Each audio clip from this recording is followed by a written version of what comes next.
என்டிஏங்கிற இந்த கூட்டணி இருக்குல்ல, அது எல்லா இடத்துலயும் ஒரே பேர்ல இருக்கு.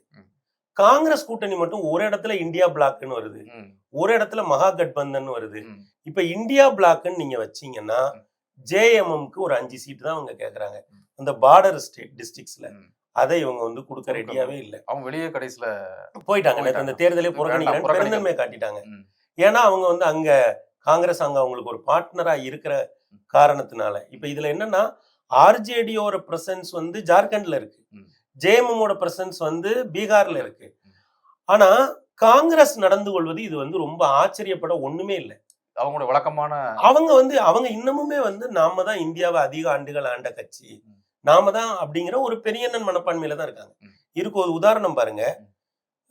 ஆம் ஆத்மி கூட கூட்டணி வரல, இந்தா வந்துருச்சு, இந்தா போயிருச்சு, இப்படியே பேசி சட்டமன்ற தேர்தலில் கடைசி கூட்டணி இல்லைன்னு டெல்லியில போட்டாங்க. என்னாச்சு? ஆம் ஆத்மி 4% வாக்குகள்ல தோல்வி அடைஞ்சது. காங்கிரஸ் தனியா நின்று எவ்வளவு வாக்கு வந்துச்சு? 6% வாக்குகளை வந்துச்சு. அது கூட்டணியா இருந்திருந்தா ஆம் ஆத்மி ஆட்சி அதிகாரத்துக்கு வந்திருக்குமா இல்லையாங்கிறத விட போட்டி நிச்சயமா கடுமையா இருந்திருக்கும். அப்போ அவங்க என்னன்னா எல்லா இடத்துலயும் இந்த மாதிரியான ஒரு அவங்க இன்னுமே அவங்க நினைக்கிறது சரின்னு கூட தோணுது. ஏன்னா இன்னைக்கு வரைக்கும் அவங்கதான் இந்தியாவை அதிக ஆண்டுகள் ஆண்ட கட்சி.